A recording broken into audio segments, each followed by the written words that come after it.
Bom, então, retomando o exemplo da segunda-feira, o nosso universo estatístico são todos os eleitores do estado de Alagoas. Então, como que a gente pesquisaria esta informação, considerando que não é possível entrevistar todos os eleitores de Alagoas? Será que tem como fazer uma pesquisa que reflita o que realmente está acontecendo? Eu não sei se vocês acompanham na TV, né? Eu acho que a última eleição que a gente teve foi em 2018, vocês estavam no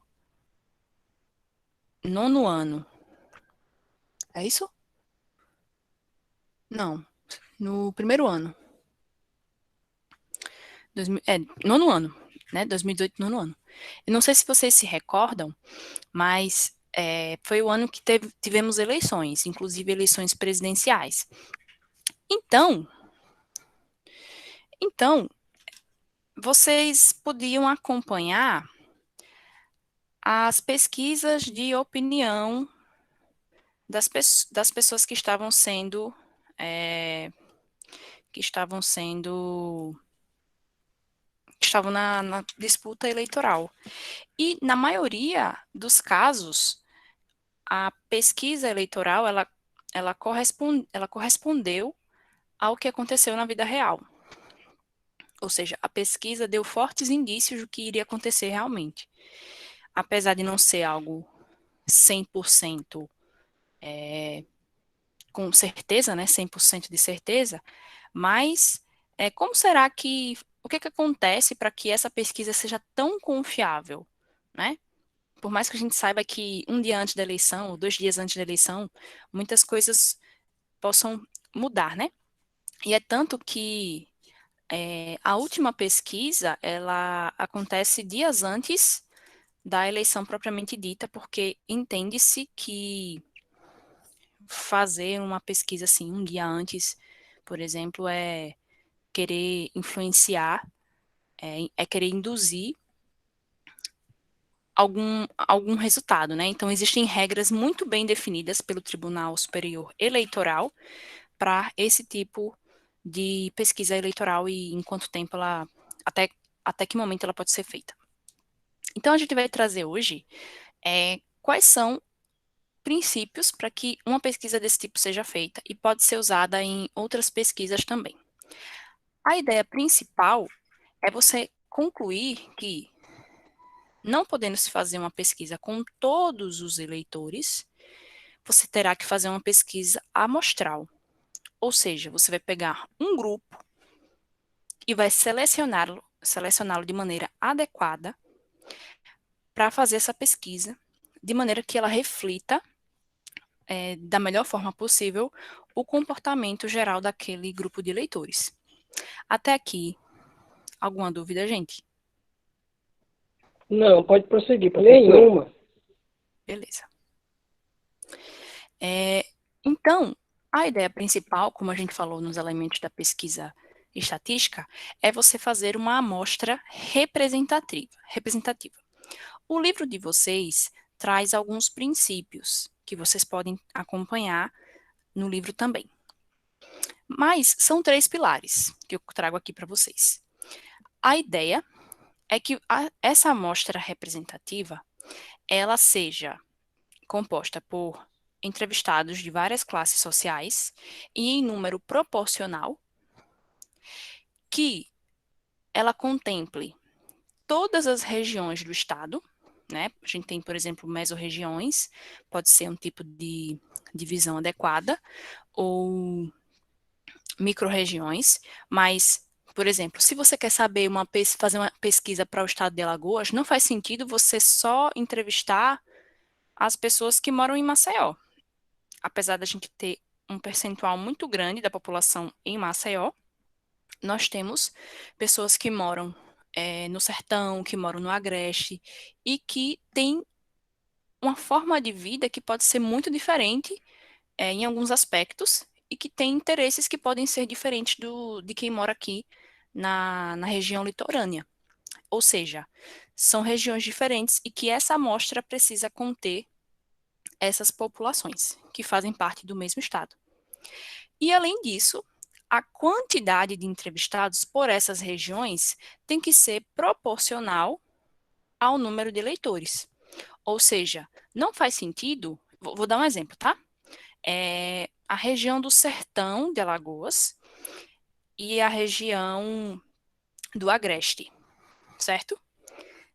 Eles têm quantidades de eleitores diferentes. Então, vamos admitir que a região do Agreste tenha mais eleitores do que o Sertão. Não faz sentido que a minha amostra pegue mais eleitores do Sertão do que do Agreste. Então, você tem que respeitar a proporção de eleitores. Aí, o que acontece?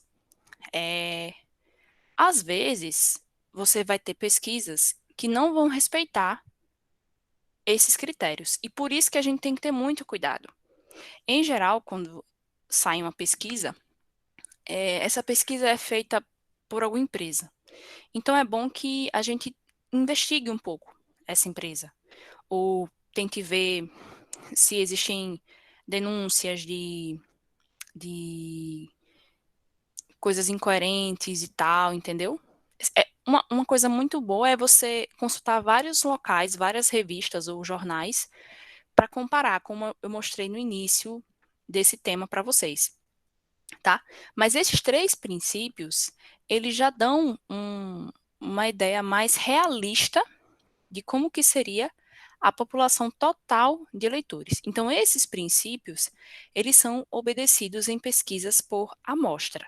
Lembrando que a amostra é uma quantidade representativa do seu conjunto universo, do total daquele grupo que você tem interesse em fazer pesquisa. Até aqui tudo bem? Sim. Sim. Então, eu trouxe de maneira ilustrativa, por exemplo, se se você quer fazer uma pesquisa em amostra, você precisa entrevistar várias classes sociais de forma proporcional, ou seja, você não pode pesquisar apenas a população mais pobre. Você não pode pesquisar apenas a classe média do estado, muito menos a classe mais alta, falando de econômico. Por mais que a gente saiba que a grande população não é rica, né? Não é correto, apesar de ser a maioria, que você entreviste na amostra apenas a população com a classe, com um poder aquisitivo menor. Isso fere princípios de pesquisas estatísticas, entendeu? E aí, isso pode ser uma novidade para vocês. Agora, claro, se você tem 5%, estou chutando, 5% da população alagoana é classe A,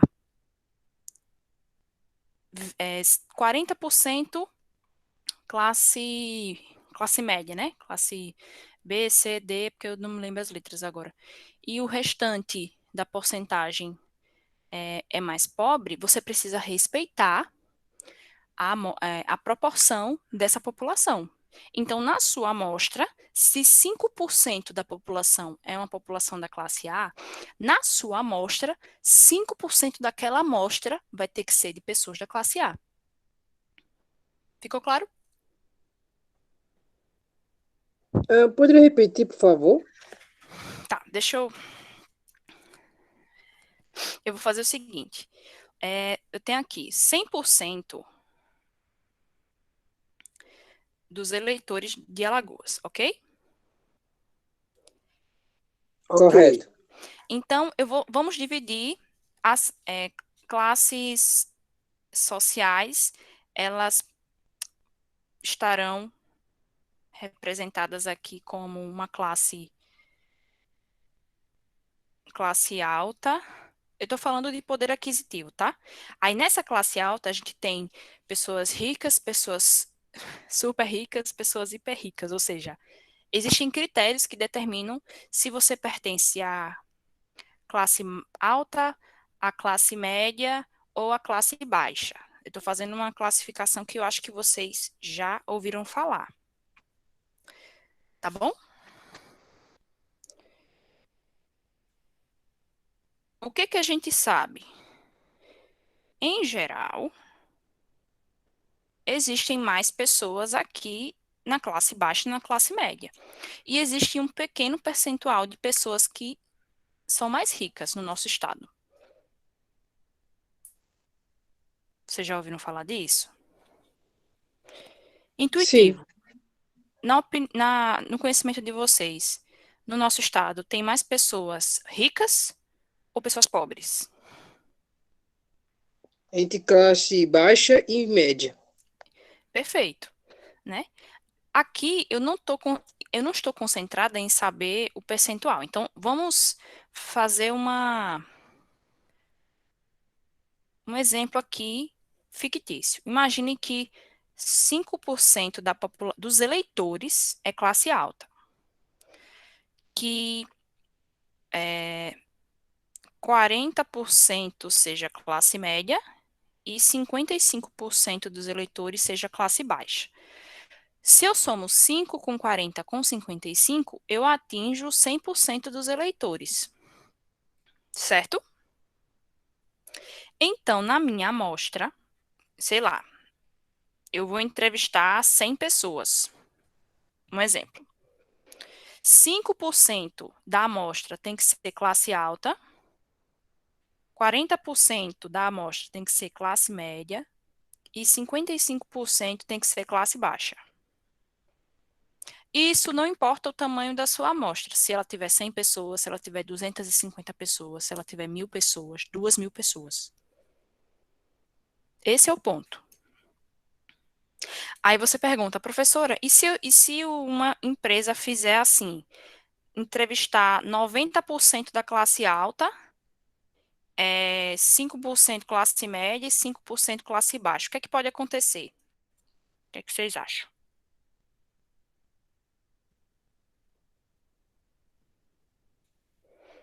Ou então, o oposto, vamos pegar os extremos.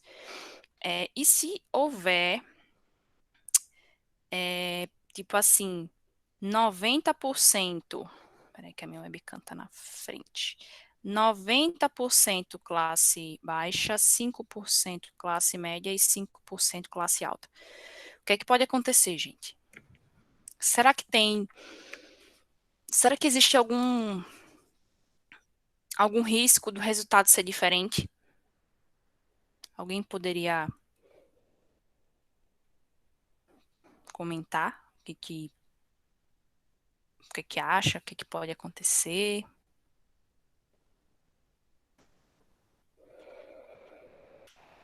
Vocês já ouviram falar que as pessoas mais pobres, elas geralmente exigem determinados direitos e coisas que, em geral, a classe média e a classe alta não cobra tanto, ou seja, os interesses e necessidades de cada classe são diferentes. Eu não estou colocando aqui que um seja mais correto do que o outro, mas coisas básicas, por exemplo, direito à moradia, direito a saneamento básico. Em geral, qual é o grupo que menos tem acesso à moradia, a saneamento básico, à segurança, à educação de qualidade? Qual desses grupos sofre mais? A classe baixa. A classe baixa de 90%. A gente entende isso. A classe média também, mas dificilmente a classe alta é, ela vai sentir a necessidade tão forte como a classe baixa. Por quê? Porque a classe alta, ela tem a tendência a já ter esses problemas, digamos que resolvido pelas regiões que elas moram. E a gente tem todo um debate aí de distribuição de renda e tudo mais, que até em outras disciplinas vocês já viram. Então, a classe alta, ela vai querer, ela vai deixar claro quais são os interesses que ela entende que são necessidade para elas. Pode ser segurança? Pode. Pode ser saneamento básico? Pode. Não quer dizer que as pessoas da classe alta não pensem na comunidade. Elas, em geral, elas pensam. Elas são pessoas razoáveis, né? A gente também não pode generalizar. Mas, em geral, elas vão ter interesses do tipo assim, interesses diferentes, por exemplo, questões econômicas. Muitas dessas pessoas são empresárias, muitas dessas pessoas têm questões que são diferentes da classe baixa. Então, uma pessoa de classe muito alta, ela não vai ter como prioridade dela ter a garantia do alimento, que muitas pessoas não têm. Porque para essa classe isso não é um problema. Enquanto que para pessoas mais pobres, por exemplo, ter uma renda mínima mensal, por exemplo, Bolsa Família é um exemplo, né? Isso para a classe mais pobre é um motivo de sobrevivência. Então, ela vai querer emprego, ela vai querer oportunidades. Então, a tendência é que ela que aquela classe social ela mostre anseios de acordo com a realidade dela. Então, para que você tenha uma pesquisa mais fidedigna, você tem que respeitar o percentual desses grupos. E uma pessoa que está interessada em gerir um governo, por exemplo, ela tem que ter ciência de quais são os interesses e as necessidades da sua população. Aí o que acontece se você colocar 90% da classe A? Você vai ter uma pesquisa com conclusões que não vão corresponder à maioria da população, porque a classe alta não é a maioria. Por outro lado, se você colocar 90% da classe baixa, você não vai ter ali como respostas, de forma proporcional, questionamentos e interesses de outros grupos da sua população. E a população, ela é muito diversa, né? Então, isso é uma coisa muito importante. Não estou colocando em pauta aqui o que deve ser priorizado. Não é o objetivo da nossa discussão. Mas eu acho que vocês conseguiram entender a importância, quer dizer, a proposta aqui era que vocês compreendessem um pouco da importância da amostra ser representativa. Ficou claro? Querem que eu repita? Ficou claro, professora. Pode continuar. Por mim. Por exemplo, regiões igualmente distribuídas pelo Estado, que é o que eu disse. Você precisa ter uma amostra que contemple pessoas do Sertão, do Agreste e do Leste Alagoano. Então, se você pegar, por exemplo, somente pessoas aqui do Agreste, não é uma amostra representativa. Se você pegar pessoas do Sertão apenas, não vai ser uma amostra representativa. Muito menos se você pegar somente pessoas do Leste Alagoano, certo?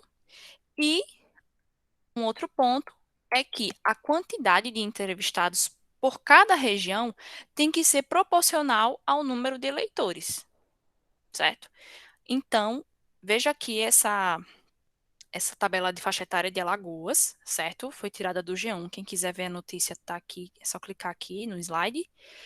É referente à eleição de 2018. Esse gráfico aí é um dos gráficos que a gente vai retomar e talvez para alguns de vocês seja a primeira vez que vocês estejam vendo. Ele é um gráfico de barras, só que ele é um gráfico que não é tão usual, porque a sua barra não começa aqui, né, no eixo horizontal, é no eixo vertical. Então, pelo gráfico, vocês diriam que a maior parte dos eleitores está em qual faixa etária? Está entre quais idades? Por esse gráfico aí. 30 a 34 anos. 30 a 34. Aqui, né? Deixa eu pegar minha caneta. Cadê minha caneta, gente? Aqui. 30 a 34 anos. Que está essa barrinha, né? Maior. Só que você tem outras idades que estão bem próximas, né? Ou seja, não é correto eu pegar apenas e entrevistar eleitores dos 16 aos 18 anos.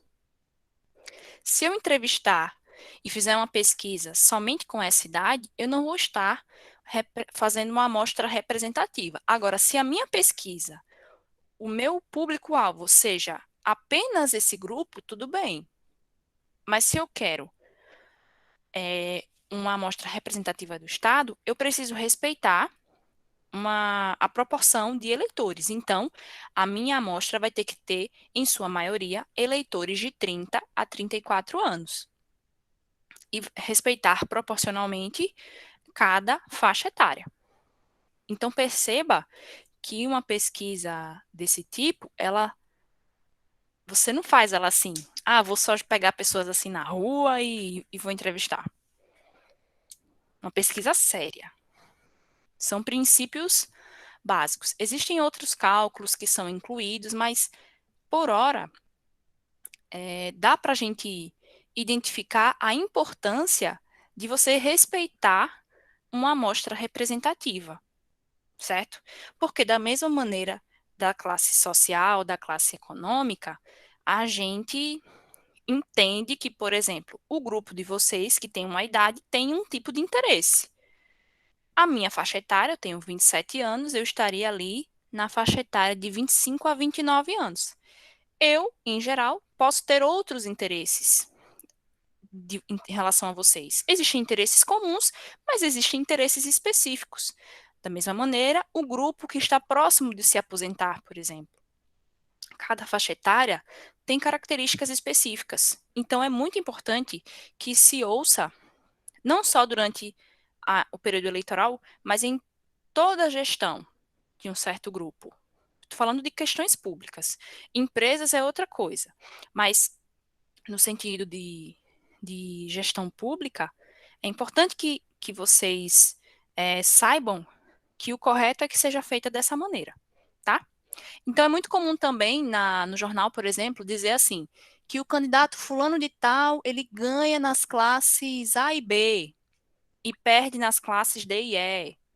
Ou seja, é natural que, em relação à classe econômica, um candidato X seja o preferido em relação a outra classe econômica. Isso é muito comum. E você já tem idade para começar a refletir um pouquinho sobre isso, porque no ano que vem a maioria de vocês já vai votar, né? Obrigatoriamente.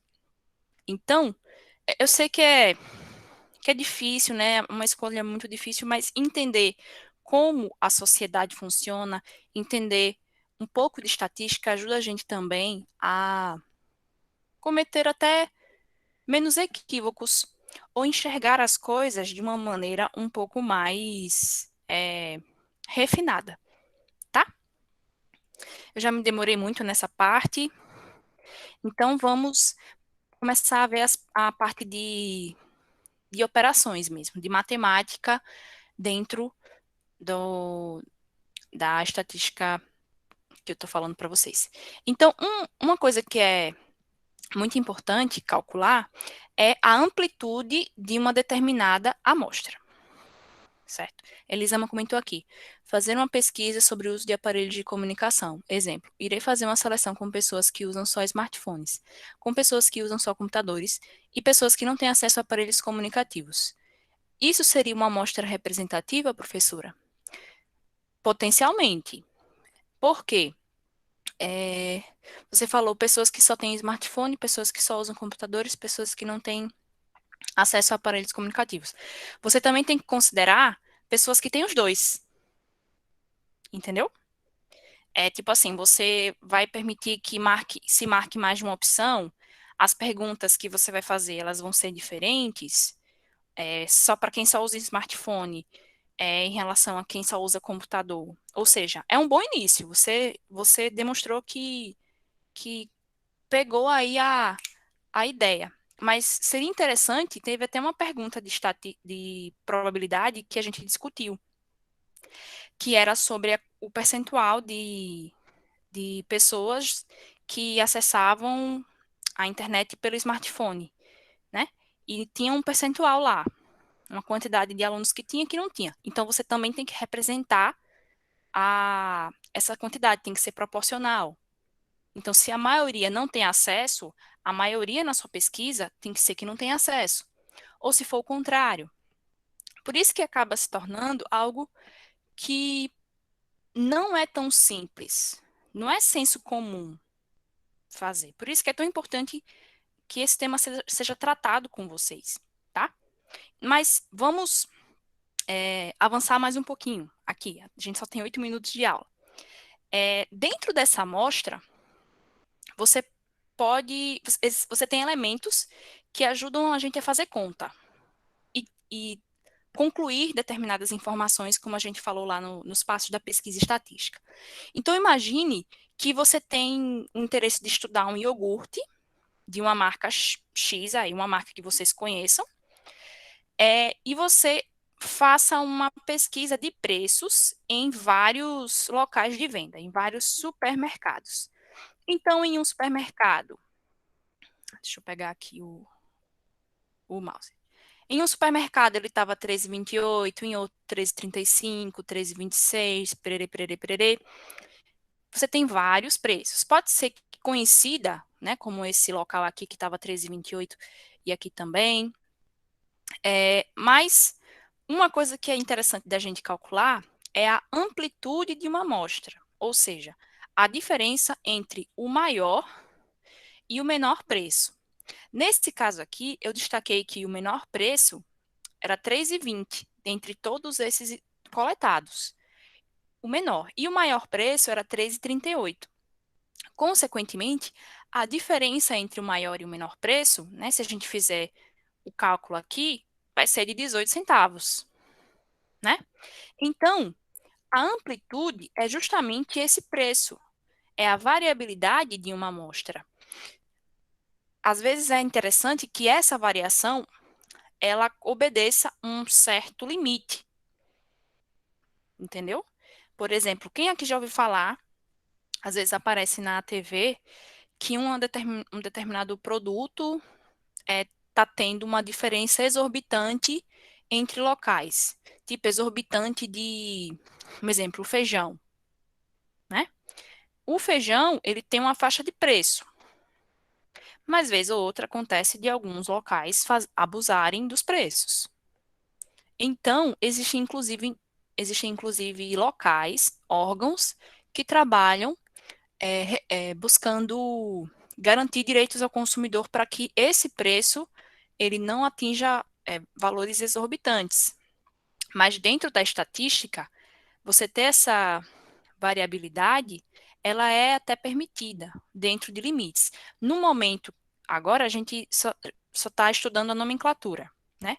Então, essa diferença entre o maior e o menor valor numérico, a gente chama de amplitude, tá bom? Até aqui, tá tudo bem? Alguma dúvida? Tranquilo. Então, aqui eu trago uma definição que está no livro de vocês, né? Sejam A e B, respectivamente, o menor e o maior elemento de uma amostra de dados numéricos. Nós chamamos de amplitude da amostra a esse número, né? Essa diferença B menos A. Só que, vocês vão ver mais na frente que uma amostra, ela não vai ter apenas dados numéricos. Dependendo da pesquisa, você tem respostas com sentenças abertas. Então, tem um exercício aqui do livro, inclusive. Os conteúdos de 20 caixas de leite longa-vida apresentaram os seguintes volumes em litro, tá? Sei lá, tá o pessoal no controle de qualidade, o pessoal, geralmente o Inmetro que faz isso, mas em cada caixa, né, pegaram uma amostra e observaram que em algumas caixas você tem exatamente 1 litro, como vocês podem ver. Já em outras você tinha 0,98 litros, 0,99, 1,02, 1,01 e por aí vai. Aí solicita-se para que a gente calcule a amplitude dessa amostra. Então, qual que é a ideia aqui para calcular essa amplitude? Como é que a gente faz? Pegando A melhor quantidade e a maior quantidade de leite. Isso. Você vai pegar, identificar qual é a menor quantidade aqui, dentro das 20 que foram registradas. Eu estou identificando aqui 0,98. Tem algum menor do que isso? Não. Então, vou deixar aqui, ó. Menor foi 0,98. E a maior?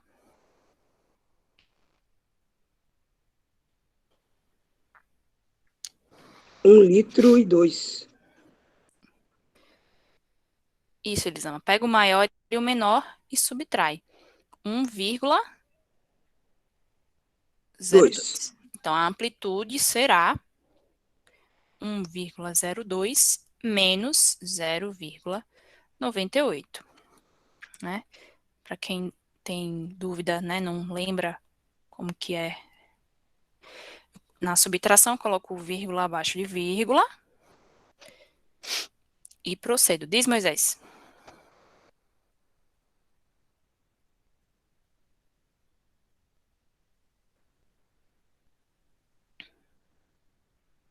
Moisés, você levantou a mão, quer falar alguma coisa? Foi sem querer? Ah, beleza. Então, vamos prosseguir. Vamos fazer a subtração, né? 2, tiro 8, não dá, então vou pegar, transformar esse 1 aqui em 10 décimos, mas eu quero nos centésimos, então vou pegar 1 décimo e vou transformar em 10 centésimos. 10 mais 2 fica 12, e 12 menos 8 dá 4. 9 menos 9, 0, e 0 menos 0 também dá 0. Vírgula abaixo de vírgula. Isso significa que a amplitude dessa amostra é 0,04 litros. Ok? Então, foi um exercício básico aqui, só para a gente conferir, fixar mesmo as ideias, tá? A nossa aula, infelizmente, acabou. Essa foi fácil, né? Inclusive, vai que cai no Enem, né? Isso aqui, ele dá lá um texto bem, bem elaborado, fala de um produto que foi feito recolheram amostras, não sei quantos produtos, e pede para se calcular a amplitude, ou para dizer que a amplitude é um percentual do valor original, ou seja, você pode, você pode brincar muito com esse conceito, entendeu? E como eu falei, no Enem, para quem vai fazer Enem, a parte de estatística, ela cai de forma bem tradicional. Pelo menos até recentemente era assim. Então, aproveitem bastante esse assunto, viu? Leiam um livro, tentem responder os exercícios, a parte de gráficos, tabelas e por aí vai. Tá bom? E mesmo independente do Enem, é um assunto legal de estudar. Bom, gente, infelizmente nosso tempinho acabou. É muito bom esse assunto, a aula passa muito rápido, né? E eu sei que vocês têm aula. Eu sei que vocês têm aula daqui a pouco, mas antes de eu encerrar, eu queria reforçar que o conteúdo ele vai ficar no site. Então, eu quero relembrar que vi que teve gente que chegou quase agora, né? Mas lembrem-se que a aula fica gravada, assinem a frequência, coloquem lá o resumo do que vocês acharam. Eu queria relembrar aqui o site e lembrar para vocês que o material tá lá, gente. Eu gostaria de incentivar que vocês acessem o material, que assistam, né? A gente já está indo para aula 32, se eu não me engano. Muitas aulas, né? Praticamente todas as aulas foram gravadas, com exceção conto nos dedos as exceções, tá? Por favor, fiquem aqui só um pouquinho, deixa eu só passar aqui para vocês a questão do site, relembrar, tá bom, gente? Tá na descrição do grupo, mas veja bem, o início tá aqui, né? O site. Então, se você quiser acessar o Foca no Enem, você vai clicar em Foca no Enem, aulas, né? Compartilhar essa guia. Tá aqui as aulas.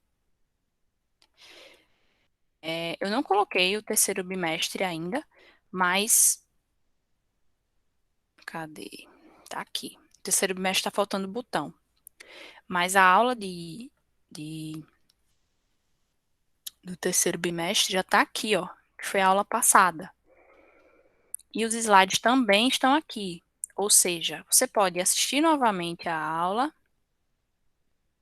Peraí, que eu não estava compartilhando, não. Pronto. Vocês podem assistir a aula e tem a oportunidade de ver os slides do que a gente vem trabalhando.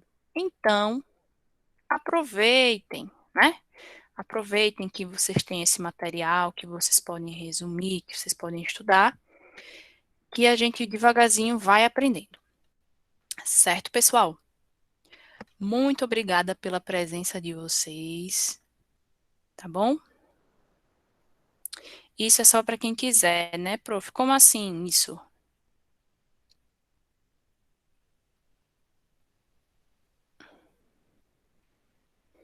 O que eu assisti e... Então, eu entendo que se você não está na aula, o mínimo, se você tem acesso à internet, é você ver o que foi feito na aula, né? Até porque eu estou disponibilizando desde o início. E eu reforço, olha, pessoal, eu gravo a aula, aquela coisa toda. Então, não é obrigatório, não vou obrigar vocês, eu não tenho como controlar, nem é do meu interesse.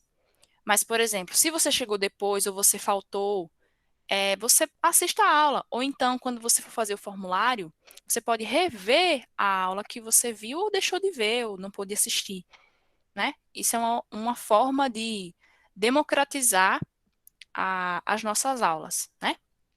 Então, é isso, pessoal. Boa tarde para vocês e lembrem de assinar a frequência. Combinado? Combinado, prof. Tchau. Muito obrigado. Tchauzinho. Tchau.